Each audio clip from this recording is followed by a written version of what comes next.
नमस्कार मित्रांनो, मी इंजिनियर रामचंद्र गुट्टुगडे आज सांगोल तालुक्यातील राजकीय सामाजिक परिस्थितीवरती बोलण्यासाठी काही पत्रकार मंडळींनी मला बोलवलं, त्याबद्दल मी त्यांचा आभारी आहे। मित्रांनो, येत्या महिन्यात जिल्हा परिषद पंचायत समितीच्या निवडणुका येऊ घातलेल्या आहेत। इथले प्रस्थापित जे पक्ष आहेत त्यामध्येच त्यांचे जे काय कार्यकर्ते आहेत, जे नेत्यांच्या पुढं मागं करतात, त्यांनाच तिकीट मिळण्याची शक्यता दाट वर्तवली जात आहे। पण जो सर्वसामान्य हाडाचा कार्यकर्ता आहे त्याला डावलण्यात येतं। तर माझं सर्व कार्यकर्त्यांना असं म्हणणं आहे की जर तुम्हाला शेतकरी कामगार पक्ष, शिवसेना किंवा इतर जे काही तालुक्यातली प्रस्थापित पक्ष आहेत यांनी तिकीट नाही दिलं तर आम्ही गुट्टुगडे गटातर्फे तुम्हाला निवडणूक लढण्याची संधी निर्माण करू देऊ।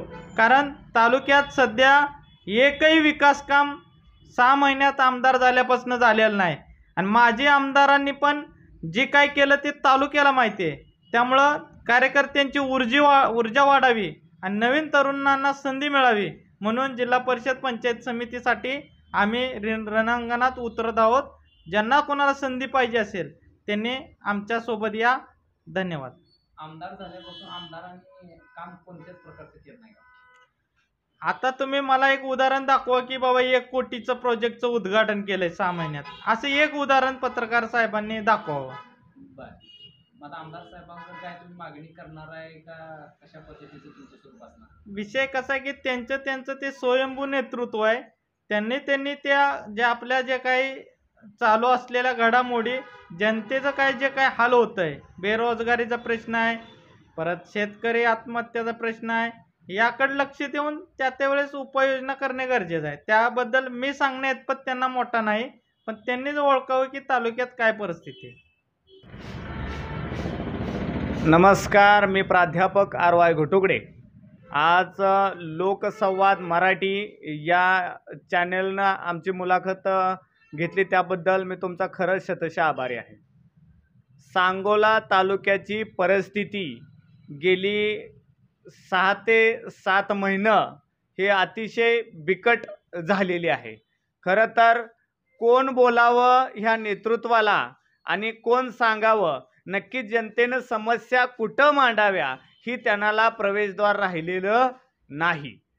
आणि आताचं महत्त्वाचं म्हणजे आता पाऊस सुरू झाला आहे। पावसामुळं काय जणांचे शेड उडून गेले, काय जणांची जनावरं मरली, काय जणांचं द्राक्षबाग धोक्यात आली, काय जणांचं आंब्याची बाग पडली, काय जणांचं बरंचसं नुकसान झालंय। पण लोक काय म्हणतात की आम्ही बोलायचं कोणाकडं, हा प्रश्न फार मोठा झालाय। कारण आजच्या नेतृत्वाला ही ग्रामपंचायती, पंचायत समिती, जिल्हा परिषद ही कुणाला द्यायची ह्याची ओढ लागलेली आहे आणि ग्रामस्थांच्या प्रश्नाकडं पाठ आहे। म्हणून आज आम्हाला सांगायचं आहे की येणारा पंचायत समितीचा सदस्य असेल, ग्रामपंचायतीचा सरपंच असेल आणि जिल्हा परिषदेचा सदस्य असेल, ही फाटक्या कार्यकर्त्याला दिली पाहिजे। जो जनतेच्या कामासाठी झटणारा आहे त्याला दिली पाहिजे, ना की जो नेत्याच्या मागं पुढं करणारा, त्यांना हाय हॅलो करणारा, अशा नेत्याला ग्रामपंचायत आणि झेडपी आणि पंचायत समिती मिळणार नाही। जर समजा फाटक्या कार्यकर्त्याला जर द्यायचे असेल तर गुट्टुगडे गटामध्ये उमेदवारी आहे। गुट्टुगडे गट हा जिल्हा परिषद, पंचायत समिती आणि ग्रामपंचायत आणि नगरपालिका ह्या मोठ्या ताकदीनं फाटक्या कार्यकर्त्यांना आणि सगळ्या वंचित घटकांना घेऊन लढणार आहे, हे 100% निश्चित झालेलं आहे। आणि मग सांगोला तालुक्याचा शैक्षणिक विकास असेल, आरोग्य विकास असेल आणि प्रत्येकाकडे रस्ते असतील, हे 100% याचे प्रश्न सोडवण्याचं काम केलं जाईल।